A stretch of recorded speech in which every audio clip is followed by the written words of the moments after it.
But that compassion is at every point tempered by justice and by the rights of victims and wider society. And that is why the final judgment in this case was rightly the Minister's. He had a requirement to consider an application, but not a duty to grant it. I acknowledge it was a difficult decision, but does he understand how much that decision has angered the silent majority in Scotland?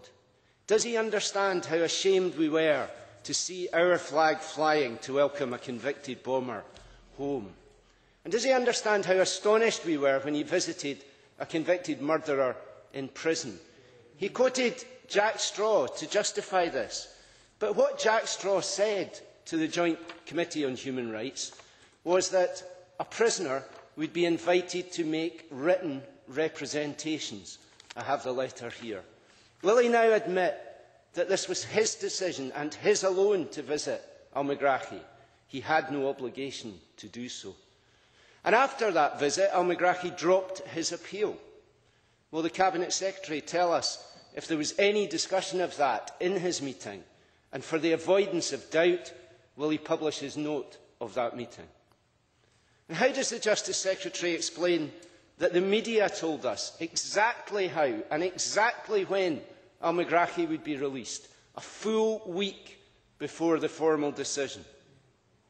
And the prisoner transfer application, surely that could have been ruled out because of two ongoing appeals which applied to the case. But Mr McCaskill instead dragged that decision out over the 90-day recommended period and then rejected the application for prisoner transfer because the American families believed that the sentence would be served in Scotland. But how does he think those families felt when he acknowledged with one breath that their views that the sentence would be completed in Scotland meant Almagrahi could not be released to a Libyan prison, and yet in the next breath he sent Almagrahi home to freedom in Tripoli, on licence, his sentence not commuted? The Cabinet Secretary has mishandled this whole affair from start to finish. Between the scenes of triumph in Tripoli and the pain and anger at home and abroad, is there nothing Mr McCaskill now regrets about his decision and the way in which it was reached? Cabinet Secretary. Well, I will only reiterate what I said in the statement, that this was my decision and my decision alone. And that is, as I said, what I have said throughout. And I do fully accept that Mr Almagrahi showed neither compassion at the perpetration of the atrocity, nor indeed sensitivity when he was shown compassion by us.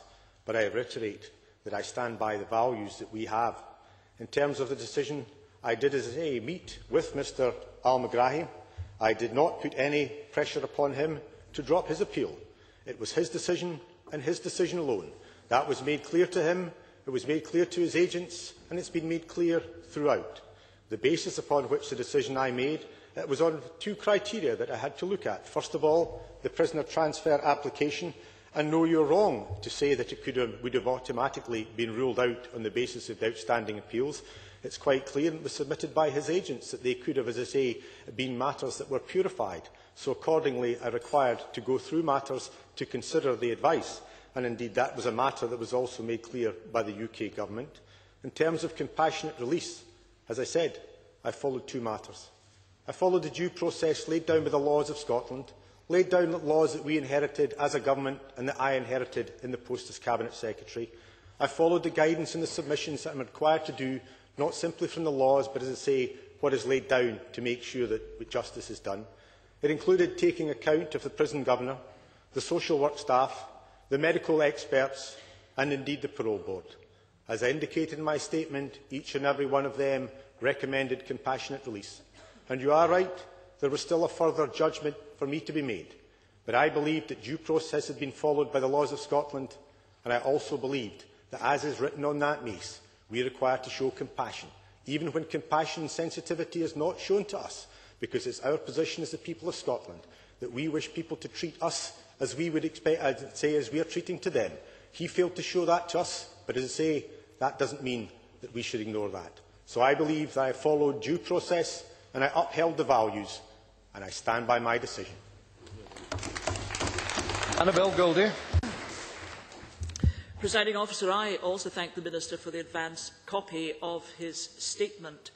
And for me, the image of the Lockerbie terrorist atrocity is etched indelibly in my memory. I shall never forget my sense of disbelief and horror, which is why I want to make clear that the decision to release Mr Al-Megrahi was not done in the name of Scotland, or in the name of this Parliament, or in my name.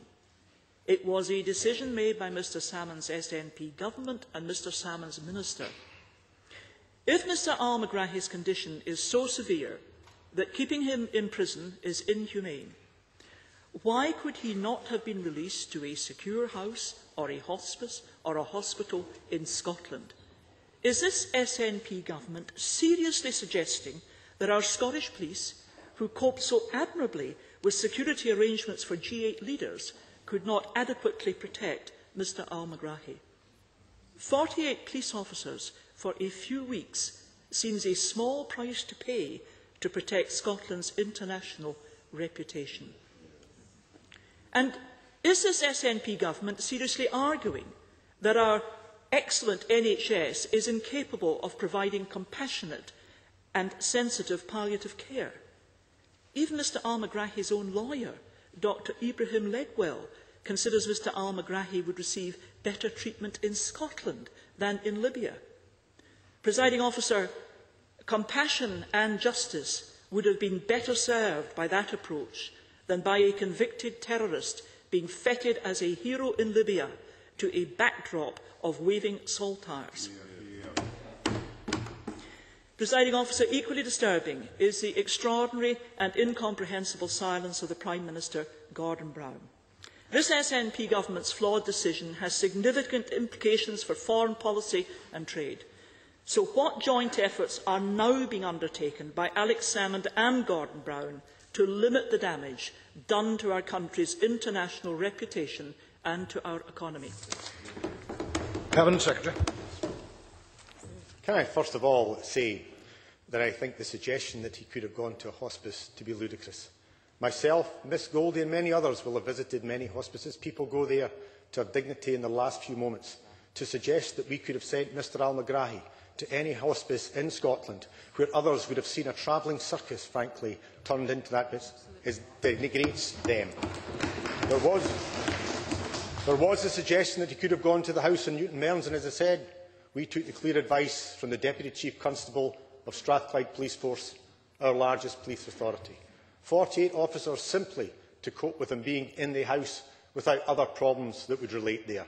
To a hospice would have been, as I say, a problem for those who are entitled to die in their last moments in some dignity. And as I say, I take that from there and I follow the security advice of our officers. On compassion, can I quote Archbishop Mario Conti? Compassion, which is, after all, one of the principles inscribed on the mace of the Scottish Parliament by which Scotland's government should operate. The showing of mercy in any situation is not a sign of weakness. Indeed, in this situation, with the pressures and circumstances of the case, it seemed to me to be a sign of manifest strength.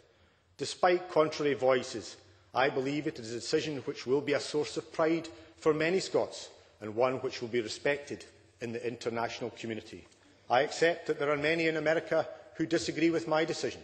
I have said that I understand that. Nothing can assuage the grief and pain that they felt since the 21st of December 1988. They can be assured, though, that we follow due process according to the laws and values of the Government and people of Scotland, and equally I am aware that there is also some support out there in the international community for what we have done as a government. Tavish Scott.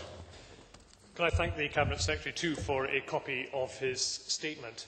Presiding Officer, in the 8 years since Mr Al-Megrahi was found guilty and in prison, the world has changed. But now, because of the handling of this decision, Scotland finds itself on the wrong side of change, with an international reputation failing, not growing.